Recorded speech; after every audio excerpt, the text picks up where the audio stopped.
I've really followed that passion throughout my career to managing some of the artists that I'd started out doing publicity for. Right. And over time, I'd say that passion has evolved into realizing how much I want to help people. And when I discovered therapy, I was like, well, there we go. So when a band are on stage, there's obviously the euphoria of being on stage and playing to fans. Then off stage, it's the, I'm not famous yet, and what do I do next? And are we good enough? And self-doubt and burnout. The manager often will be the one that sees that first. This industry does take a spoon and spin your brain around a little bit, doesn't it? That you don't have to go to counselling if you're in a crisis. If you just want to go to speak and be heard and really engage in self-care, is as much for that as anything else. Counselling is as much a form of self-care as going to the gym. Counselling can be really beneficial for people to carve out time and space for themselves. Lauren, welcome to the Blind Talent Music Industry podcast. Hi. Great to have you on. Thanks. Good to be here. Good stuff. So you've had an incredible career. You've come through working in the sort of DIY part of the business through to all the grassroots really, into PR, and now you are a counsellor for creatives, which is incredible. Tell me a bit more about your context in the industry. Tell me a bit more about where it started and how it's going. We were talking a little bit before just now, and I was re-emphasising like what a dabbler I feel like I've been. And I think that is really indicative of sort of my passion-driven way of being. Right. So I think I have often just kind of recognised where that passion is and gone, what can I do with that? How can I do more of that? And I think back to when I discovered the sort of alternative music scene when I was around sort of 15, 16. And I feel, and it feels really cliche to say this actually, but things were like tough at home at that point. And I feel like when I discovered that scene existed, things went kind of from grayscale to colour. Right. And ever since then, I've just been kind of getting stuck into that in some way. So that started out by running gigs in my hometown. I had a partner that I met through that scene. He was a singer in a band. So I used to go tour with them, sell their merch, put my photography A-level to use. Nice. Taking their live shots, breaking into abandoned hospitals to do their promo shoots. Brilliant. Loads of adventure, loads of fun, but also just getting stuck in. And I remember feeling really frustrated around that period as well of certain people just not getting on with it. And I was very like, just get on with it, you know, stop dreaming, start doing, let's go. And so I've really followed that passion throughout my career. And that later took me on to publicity, which evolved into managing some of the artists that I'd started out doing publicity for. Right. And then over time, I'd say that passion has evolved into realizing how much I want to help people. And when I discovered therapy as a massive tool, I was like, well, there we go. That's my answer. Obviously, off I go. And that's where I am now.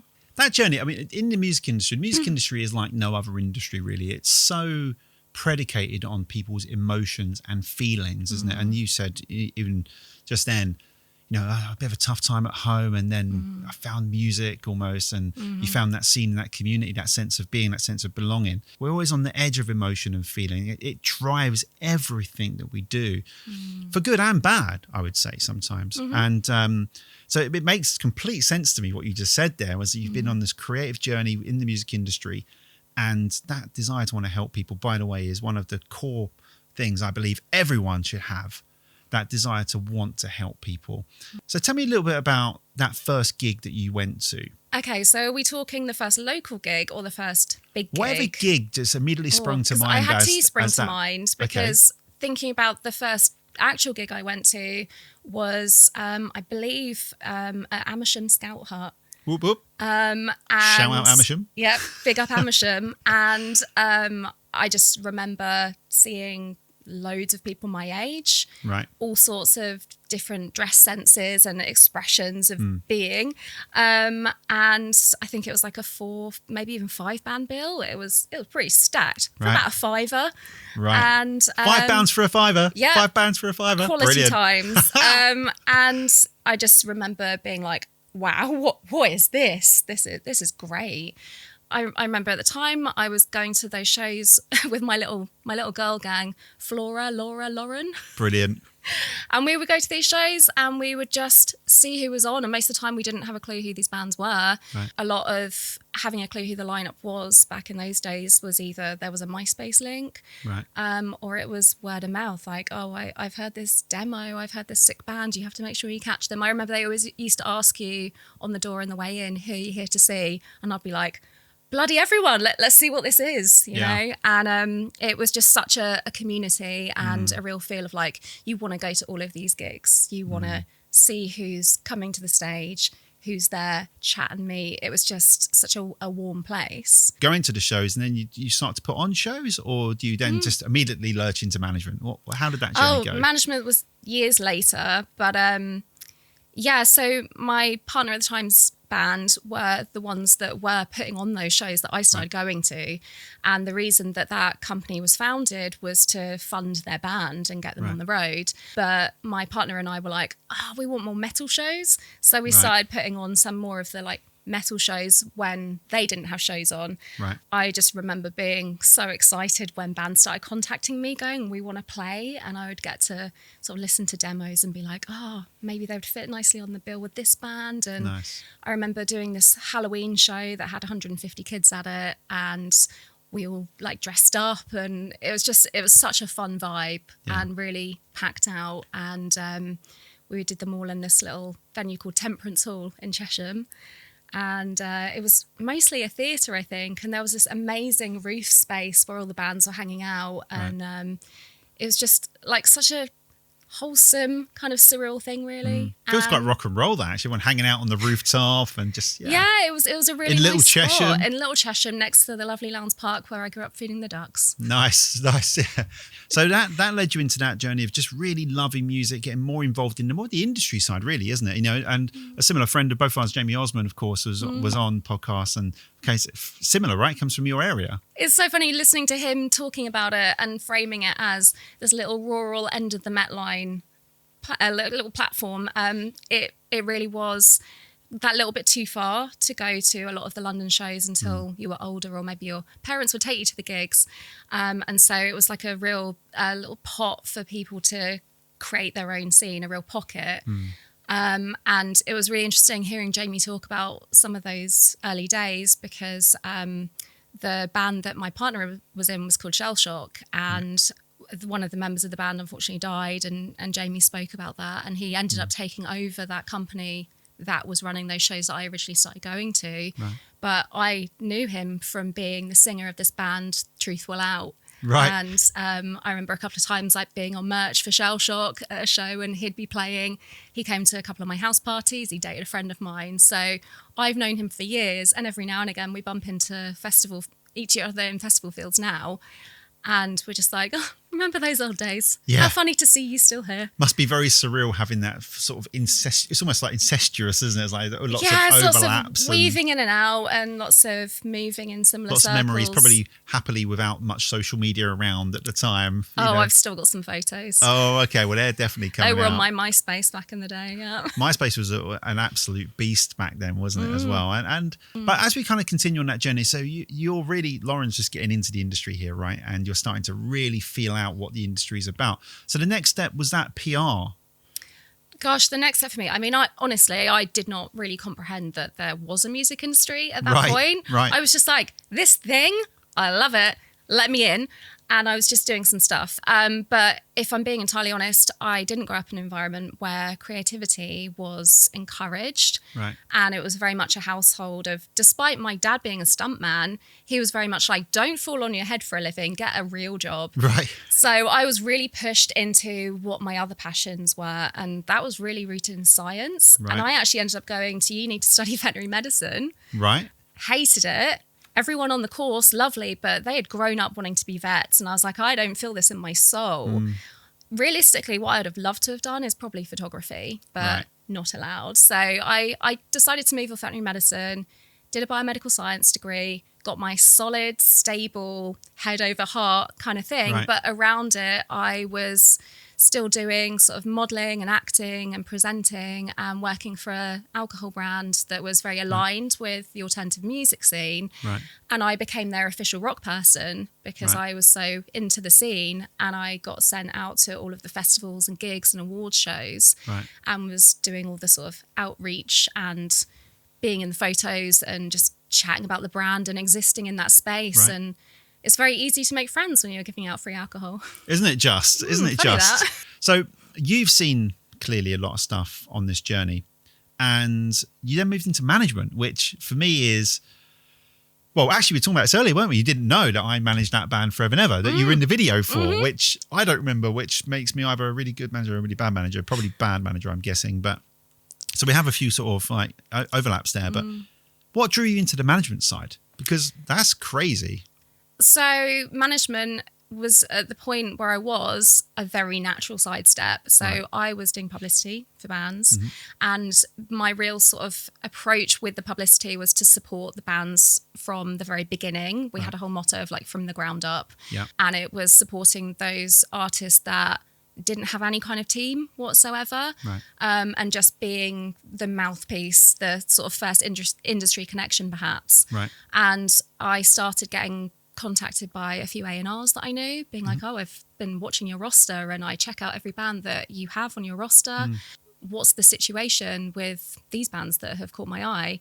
And at that point, I felt like I think they might need a little bit more support, and I feel like I'm well placed to start offering that from the experience that I've had so far, and from my now husband also being an artist manager and sharing an office space with him. I have a bit of a feel for what management is, but also how much of the job is something that you learn as you go do it. So, you know, seeing part of that role as being an industry connector and having a lot of industry connections and wanting to really support artists to get their voices heard, it seemed like a really natural move to just continue that.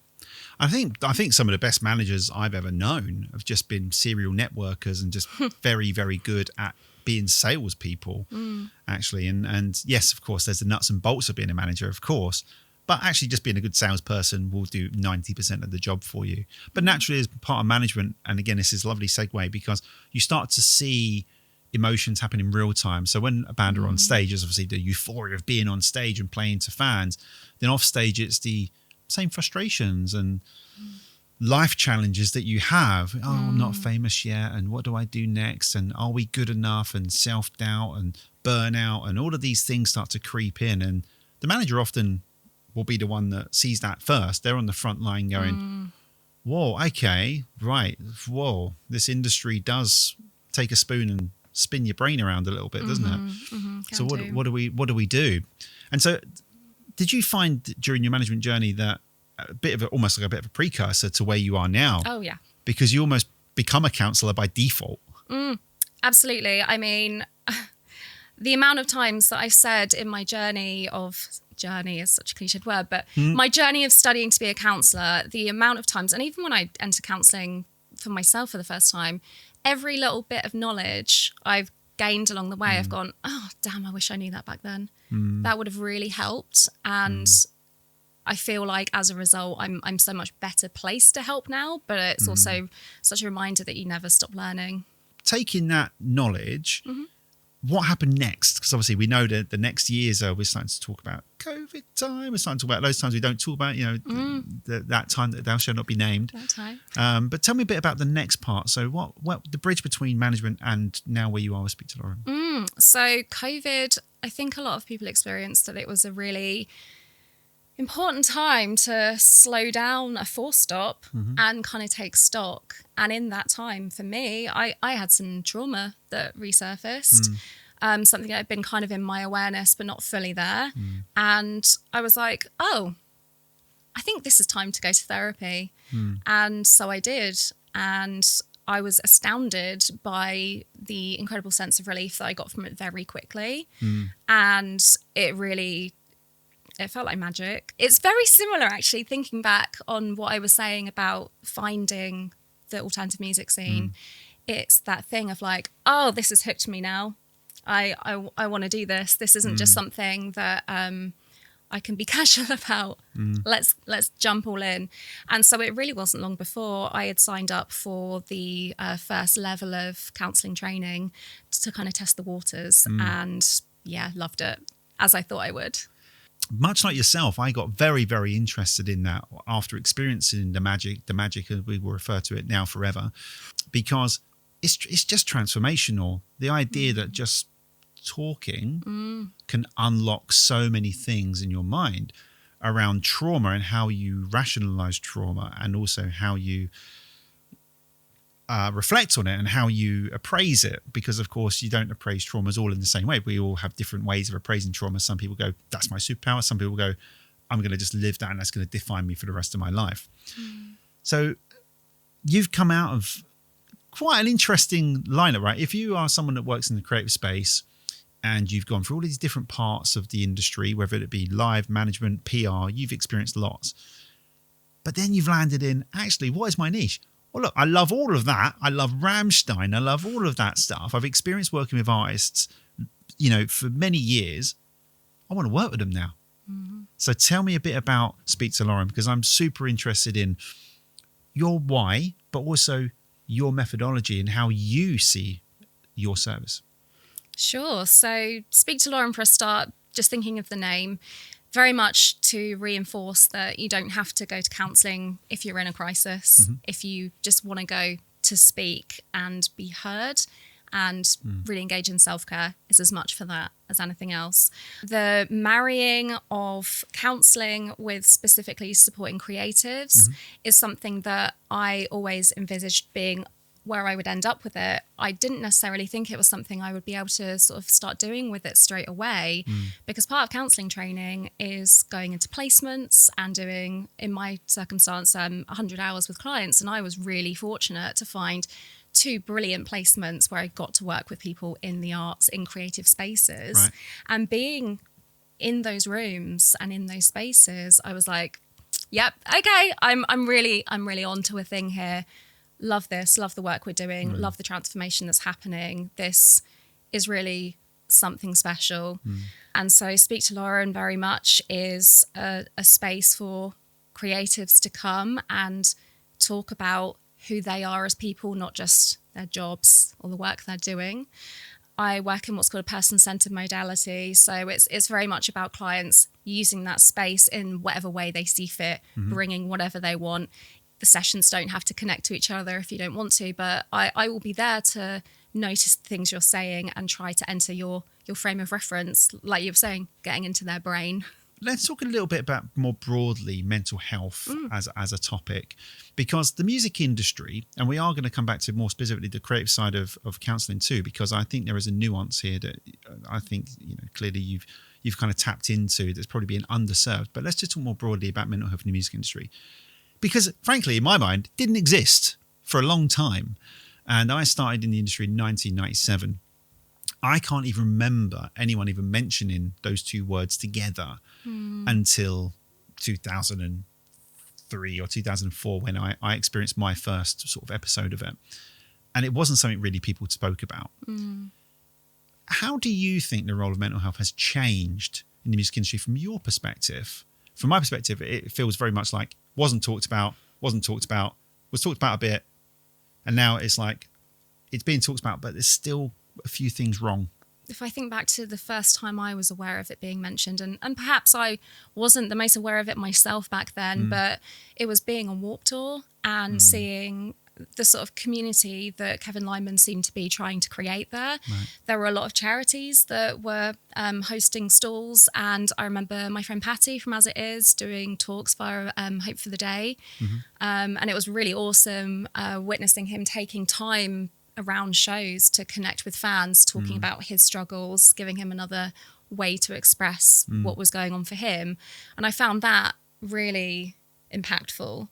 And since then, I think it's been on the increase, and it's become more of a UK thing as well. Yeah. I do think a lot of counselling stuff has kind of taken its lead from the US, and even the style of counselling I do originated in the US. And I definitely think there is more uptake of it, and it's starting to become more present in a lot of different ways. So there are people going out on tours to support wellbeing. There are companies that are going into workplaces and doing workshops and training. I'm starting to hear things about there being wellness budgets being built into label deals, which is a really interesting development. It's definitely being taken on as more of a responsibility that people say we need to talk about this and acknowledge it. But for me, I think the biggest sort of concern still is that there are some attitudes, especially within UK culture, around don't talk about it, keep calm and carry on. Don't look at it, it might be contagious. And so I think there's an element of discomfort, maybe some stigma still. And I think you can't get the best out of people, and people can't get the best out of themselves if they aren't tending to their mental health in the same way that you might tend to your physical health. So we work with lots of creatives, and you work with lots of creatives. What are those early signs that you would say to people? Do you know what? You might need to just tend to your mental garden. You know, you might need to tend to it a little bit here. What are some of those early signs that you see that other people should be looking out for? Yes, I mean, as much as it's looking for signs in other people, it's also looking for signs within yourself. And I think one word that could sum it all up is change. Is there a change in that person's behaviour, in your behaviour? So you can look at it from a bunch of different prongs, really. So you could start by thinking about the emotional side of things. Are you feeling a bit more irritable, perhaps flat? Are you not feeling as motivated or connected to your creativity at the moment? Physically, are you holding more tension? Are you having more headaches? Are you not sleeping as well? Are you sleeping too much? How's your eating? Are you maybe not waking up as refreshed as you used to? No matter how much you sleep, you still feel kind of like arse. And then creatively, really good gauge, especially in this sector. Are you struggling? Do you feel like you've got blocks? What's going on there? Are you kind of feeling like maybe you're in a bit more of a survival place and a thriving place where that creativity is naturally flowing? Relationally, are you withdrawing from people? Do you find it a bit too hard to be around people? Are you not getting on as well with people? Are you finding your inner critics that bit louder, and so being around people is prime for comparison or critiquing everything they're doing, perhaps even? And then lastly, I'd say keep an eye on your coping mechanisms. Are you starting to lean into those easy sort of like dopamine hits? Are you scrolling your phone more? Are you perhaps leaning more on drink or drugs? Again, feeding into like the eating patterns, have they changed? Any other of the vices that kind of get you through that you think, oh, actually, maybe this is a little bit more than I would like it to be? Judgment is a problem, isn't it? You know, when it comes to that, because it's very easy to just go, look at that alcoholic. You're drinking too much. What's wrong with you? You know, it's very accusatory, very judgmental. It's not really asking effective questions. And what do you think are some of the common misconceptions around mental health and / counselling? You don't have to be in a really dark, heavy place to access support. That you can really come in a lot earlier before you maybe get to that point, if that is your trajectory. That counselling is as much a form of self-care as going to the gym, and that tending to your mental health is just something that you can find ways to support in a myriad of ways. But counselling can be really beneficial for people to carve out time and space for themselves and have someone walking alongside them to explore that stuff. And I think that another misconception is that you can only be in it short term. You can dip in and out. You can be in there long term, as long as you're not becoming too reliant on it and that your autonomy is still respected. I think being in counselling long term, you go to the gym long term, to stick with that analogy. And then if I think about sort of music related therapy specifically, there might be an idea that you can only talk about issues relating to your job. You're really coming in as a whole person. These things are interwoven. It's not necessarily just about the job that you're doing, but it's also not just the creator, the artist, managers, agents, publishers, any role. You're all feeling the pressures of the industry. Everyone's got something to talk about in therapy. I think that's the big thing.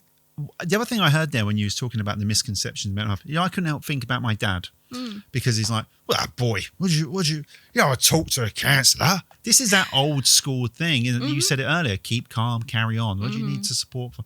You got your own, you're yourself. But that is actually quite debilitating. There's this world that we're in now that you do you. It's all about you, individuality. But actually that is potentially creating loneliness. You mentioned about how much you connected with that community because they were the same as you. And I think there was a kind of core need within humans about connection and community, and actually talking about individuality in such a way can be quite damaging perhaps. But I don't know, what's your view on that? Oh, that's so interesting. And I have so much I could go into with that because it's so well related to my theory of counselling that I subscribe to.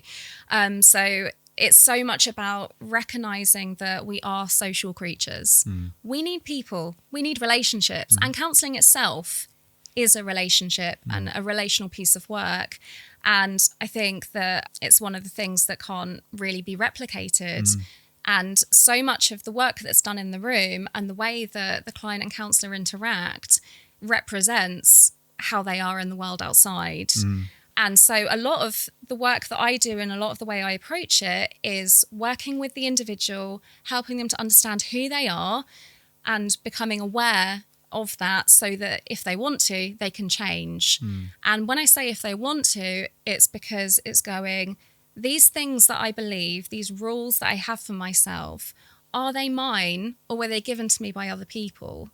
And it's all about balancing that seesaw between sort of self-esteem and being the true you against sort of the needs of being a functioning member of society and getting it right. So being you, but being with other people too.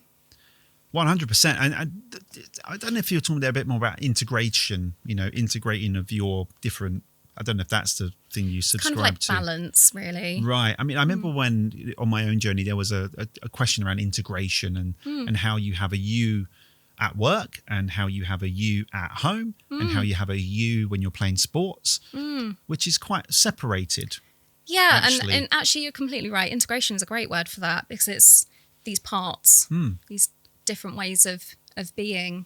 I think in music it's probably more pronounced because on stage you're a rock star, off stage you're a member of the band or maybe loading in your kit, and when you go home you're a dad or or you're a partner or you're a significant other, or maybe you do play in a sports team and you're the captain, or maybe there's different parts of you. And I wonder how much in the music space, I imagine quite a lot, that is part of the challenge, is trying to get those creatives to understand that all of those different roles you play are you. Yeah, and there can be real sort of identity confusion around sort of who is me and who is my job and blurring of boundaries. And with it often being such a lifestyle career, there's so much blurring in other places as well. Like what time is work? What time is pleasure? Like if you're going to a gig for work, but you also want to be at the gig, or maybe you don't, that all becomes quite confusing in itself. Yeah. And also relationships. There's so many dual relationships. Like, is this person my friend or are they my colleague? Good and God, at times we have disagreements, but we're still friends and we have to, work together still. And it's really confusing. And so I think counselling for sort of working with that sense of identity is really going to be about unpicking those different parts, like you were saying, like what different parts do I have and when do I most feel like me, and what are my beliefs and my values, and what might I be doing if I wasn't doing this, what do I want to be doing in the future, what was I like before, and just really sitting with the complexity of being a person that is constantly changing. We are not fixed. The world keeps happening to us and we have to just keep adapting, and trying to kind of make sense of yourself is a huge part of the work. People that do the role that you do are very special people because they are saving lives every single day. And what is it like for you on that first meeting with someone? How does that feel to you? Because I can only see it from outside being the person saying, hey, I need some help. But from your side, what does that first session feel like to you? What are you trying to achieve in that first session? Anyone that's thinking about going for their first session that's maybe a little bit scared, a bit like, oh, what's it going to be like? What's going to happen? Mm-hmm. How does that feel on your side? So the way that I'm approaching it in private practice is to offer a free 20-minute call so that people can kind of I work online predominantly at the moment, enter that online space and meet me before committing to the work, because the relationship that we build is such a huge part of it. And if you meet me and instantly go, I can't open up to this person, this isn't the right fit. And that could literally just be, you remind me of someone that I didn't get on with and I don't feel comfortable. It's really important to know that. For me, when you first started the question, I was like, I'm excited. I get excited to meet this new person and wonder what sort of journey we're going to go on together. And bloody hate the word journey, but there isn't a better word for it. And so, yeah, it's a professional excitement. It's like, I'm keen to meet you and know what you want to do, and I want to roll up my sleeves and get going. But also it's very much matching the tone of the client and meeting them where they're at. So just for people that are listening that maybe don't know the different types of therapies that are available to them, are you able to just quickly distill kind of the most common ones that people do? Oh, that's a big question. Yeah, million different modalities flying up in my mind, but I would say you've got sort of the psychodynamic, psychoanalytic, sort of all deriving from Freud kind of things. And a lot of that is working with id and ego and a lot of your sort of past informing the future. There can be a lot of theory in that. There can be a lot of the cliche that we know in pop culture of come lay on the couch and the therapist might be in a suit. The way that it seems to have evolved over time is less in this idea of the therapist as a blank slate where they're meant to kind of give you nothing. I think a lot of the therapies these days have become increasingly relational as more and more studies have backed up that the relationship is one of the most important elements of counselling work in creating meaningful change. So that's the sort of Freudian-derived side of things. My style of counselling, person-centred with an experiential lilt, that involves really believing in a person's ability to self-actualise and become sort of their best self. And sure, it doesn't mean, you're going to be fixed and eternally sorted, but it's about working with yourself and trying to kind of be the best you that you can and harnessing your autonomy. And then the experiential element is very much about sitting with your internal process, really strengthening that mind-body connection, and sort of making sense of the things that you're feeling. And there's something really incredible that I love about it, that is when you're able to verbalize or symbolize in some way what you're feeling, the relief that comes with that is really something. So that all sits under the humanistic umbrella. There's some other modalities within that are really interesting. Like I love TA, transactional analysis. That the part that I especially like about that is this idea of the ego states of the parent, adult and child, and sort of the interactions that might take place within yourself or with certain people that you're interacting with. Sometimes you're very aware that you can turn into this parent telling someone off, and then they might respond to you like, "Oh, you can't tell me what to do." And it's you sound like evident. an artist manager. That's right. That's an artist manager straight off. Isn't I really resonate with a lot of that theory, and I see it play out a lot. I immediately think of Spinal Tap as well. That's definitely in practice, isn't it? So the music industry is kind of an odd one. But now let's just talk about a bit more specifically to the music industry and some of the stresses and strains that artists now have. We talked a bit about live, which of course you know a lot about. One of the areas that is a really hot topic at the moment, and it creates quite a lot of debate, is social media. Is it good or is it bad for mental health? Like most things in life, lots of nuance, lots of grey areas. Right. Bona fide MySpace kid here. Bloody loved MySpace, all over it. So I started off my social media journey from when it became a thing and have seen the pros and cons of it.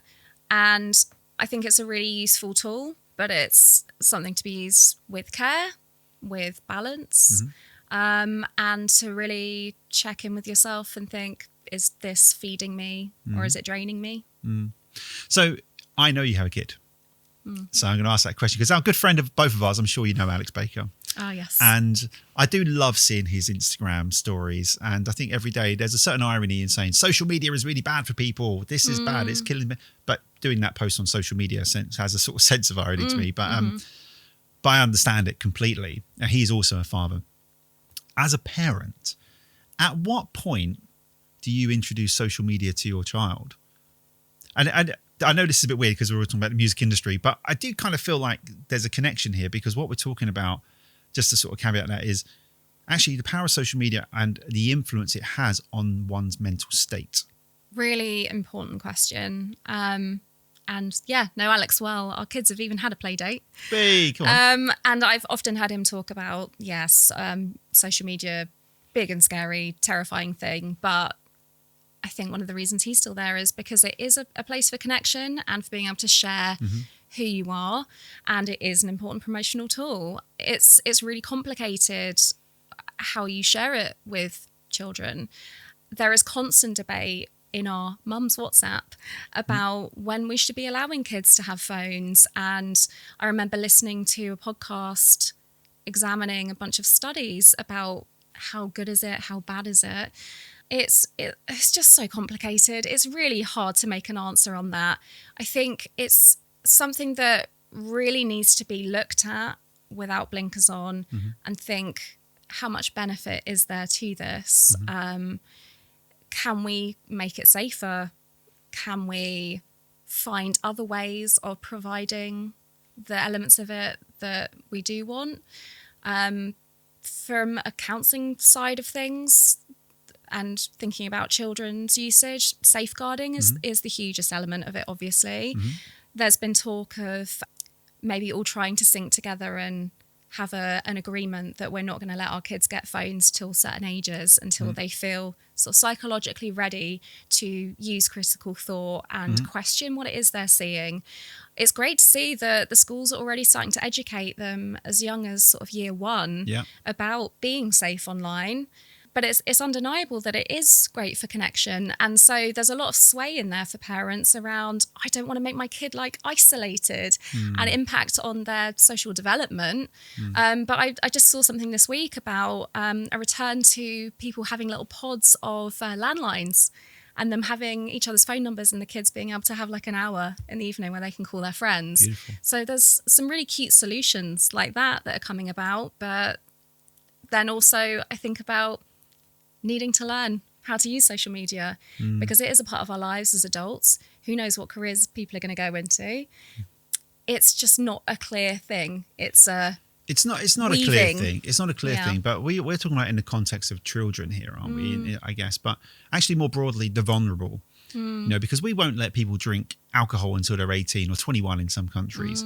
But we'll give them a phone at 13 and have full access to the world. We try not to be judgmental here. I mean, I grew up in an era when, you know, like I just sat in front of the TV, you know, and would watch lots of TV, which I'm very grateful for because now I love music and music videos because of it.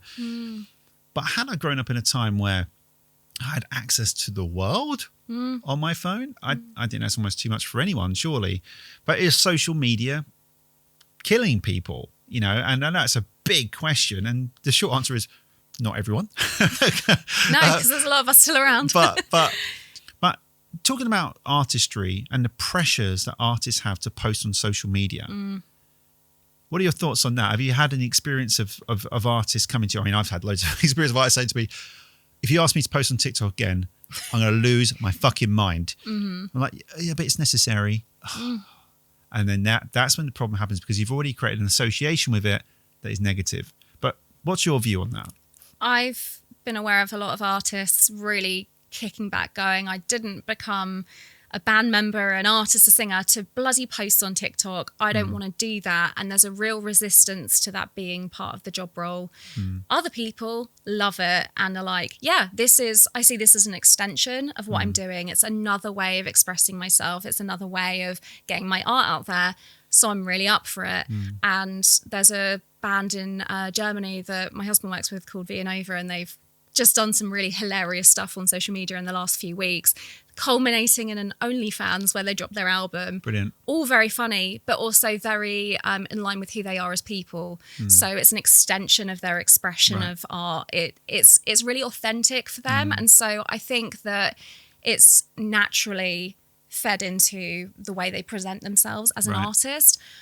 I mean, God, how much am I going to hark on about autonomy? But autonomy. I think an artist gets to go, I see that tool, I want to use it, I don't. And I think where it becomes a problem is when artists are pressured to do it, and then they're just absolutely phoning it in, chucking marketing posts out, or feeling like they have to hand over their accounts for relentless marketing. That is just going to turn everybody off. So again, it's about using these tools in the right way, isn't it? Yeah, so essentially what you're saying, Lauren, is that we're the problem.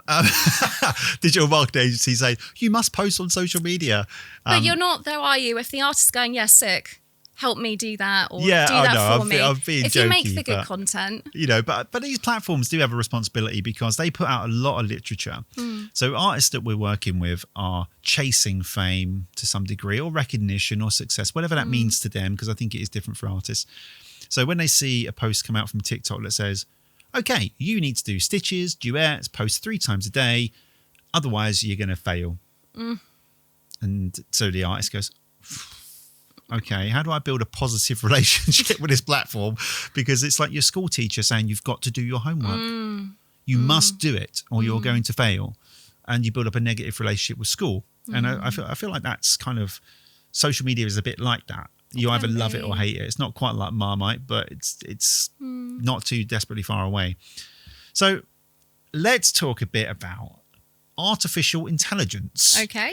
Tell me about the impact of AI. We are seeing now there are services where you can talk directly to an AI. In fact, some people are using chatbots to do exactly that and be counseled through an AI bot. Hello. What is that? What is that all about? I don't even know where to begin on that because it's such a huge topic. Should we ask ChatGPT to? No, more human, please. I think that it can be an incredible tool, but not a master.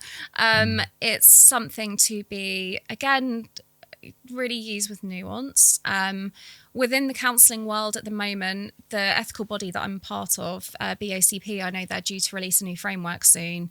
And I'm very intrigued to see what's going to be in there about how we as counsellors, to be safe and ethical, should be kind of working with or supporting use of AI. There's some really concerning stuff around the safeguarding element of people using things like ChatGPT. There has been a story recently in the news about a young person who went on to die by suicide, and there were multiple times in the conversation with the chat where it should have signposted and shut things down and questioned and supported their suicidal intent more than it did. In fact, in some places, from my understanding, there were times where they reinforced that person's frame of reference, including giving them tips on how to do it better. That is absolutely terrifying. These AIs are not designed to be counsellors.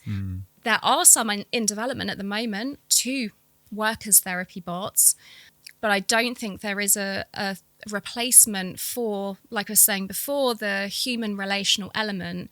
There is a lot about feeling within the counselling relationship. And I sometimes am stunned when I'm working with clients online, how much I go, I'm feeling this thing in my body right now and it wasn't there before. It's only been since you've been talking about this thing. It feels like this, but it doesn't feel like it's mine. Is that yours? And then they go, yeah, that is the exact thing I'm feeling.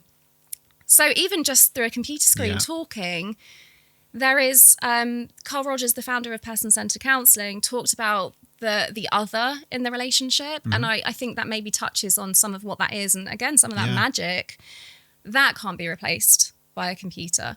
However, I do think there is space for AI tools to really bolster counselling. So I was reading an article recently about a counsellor who was working with a client that struggled with dissociation. And They were using it to generate imagery of sort of a world that this client was imagining and helping to make that something more physical. And that proved to be incredibly beneficial. Yep. I think in the future, perhaps it could be really helpful for sort of triaging clients, helping them to find the most appropriate support for where they're at. I also think clients might be finding it useful already to sort of get their thoughts in order before a session, to get kind of into the therapeutic space, to kind of help with that transition into or out of a session, perhaps after a session, kind of writing down everything that was discussed as like an aid to memory. Yeah. Or, I don't want to take this little thing to my session this week. I'll just have a little chat about it in here because maybe I don't have a friend available to chat to about it right now, or I don't feel comfortable speaking about that. You know, I think it can be really something that is conducive, but if it becomes relied upon in itself, it can be really quite dangerous. Do you think the music industry is finally taking mental health seriously? Yeah, there we go. Not expanding. Oh, so I do. I think that it's made up of people are each having their own experiences of mental health being really beneficial for them. They're bringing that into work, and there are policymakers and movers and shakers doing things. And I do think increasingly what you were talking about bringing things to this space that you haven't necessarily felt comfortable to do before, you've shown that you're modelling behaviour. And I think there's a lot more individuals doing that. I also think coming from the sort of top down, there's a lot more policy coming in, a lot more awareness coming in. So I think in a lot of ways there isn't a choice to ignore it anymore as well. Yeah. And I think there'll be some kind of meeting in the middle of both of those elements. My worry about the future of the mental health side of the music industry is that it becomes a bit commercialized and box ticking exercise. Worry that AI suddenly becomes a thing to help make that more efficient in an industry that is making less money. Let's get the robots in. Hello. Obviously Lauren will be going, please don't do that. That could be rife with all sorts of issues. But looking ahead, and I ask every guest this question, and I need you to just look in your little crystal ball and think, what is the future look like? What does the future of the music industry look like? Whether it's in the mental health sphere or not, probably yes, but what does that look like for you in 10 years? Oh, I think there's going to be a lot around AI.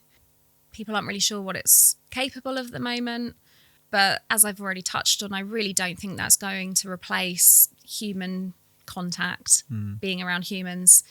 I really hope that it won't get used in a way that is really dangerous and destroying creativity and humanness.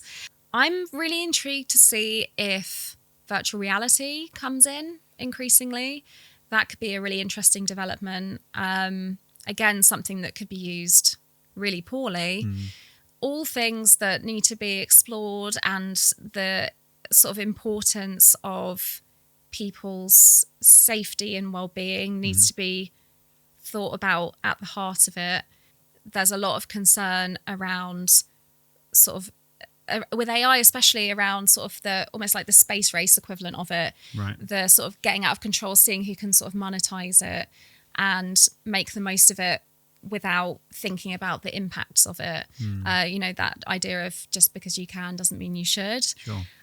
So I think the music industry continues to evolve and adapt, and it's going to have to be really sensible about what each step means. Does that impact on creativity? Does that impact on well-being? And just really trying to keep at the heart of it those really important elements. Yeah, and I agree. I mean, I think about where we were 10 years ago. We've seen technology play a key role in changing the way that we deliver counselling and we deliver mental health support. So I imagine in 10 years' time, like you say, AI is going to be a big part of that. To what end?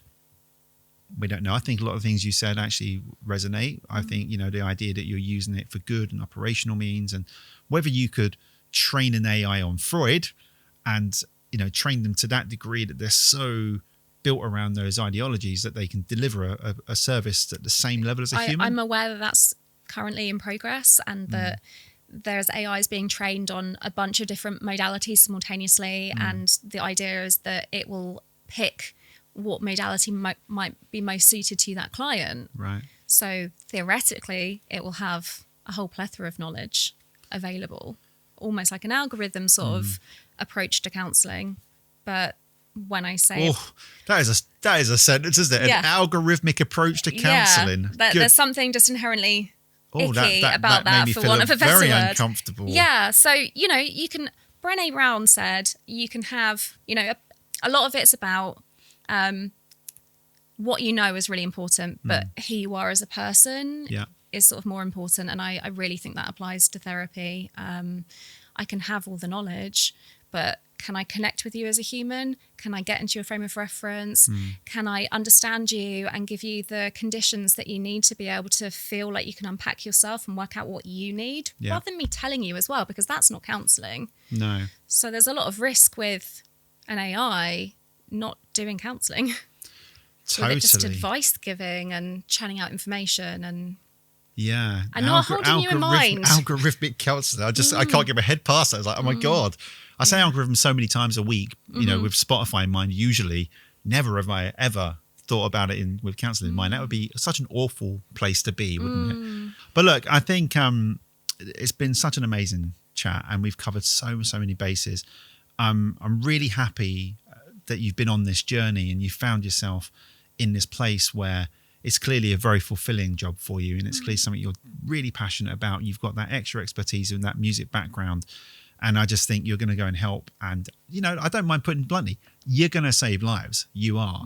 And I can't imagine a time in the future where humans, blood, veins, bones, all of that stuff that is gross, actually, but also amazing, is going to be replaced by robots. I cannot see that in any time in the near future. And neither would I want it to. If I think about the next generation, do I really want them being counselled by AI? Not really. Supported by? Totally. Trained by? No. Or counselled by? Trained by? There you go. Is that Freudian? No, that is actually. But honestly, it's been such a great chat, such an important chat as well. And I've really, really loved having you on. And thank you so much. Really appreciate it. Thank you. And I really commend you for being brave. And I sound so cringe saying that, but I mean that genuinely. It's so important to destigmatize mental health, talk about things openly, and just be a bloody human. Hey, look, as my good friend says, talking saves lives. It really does. It does.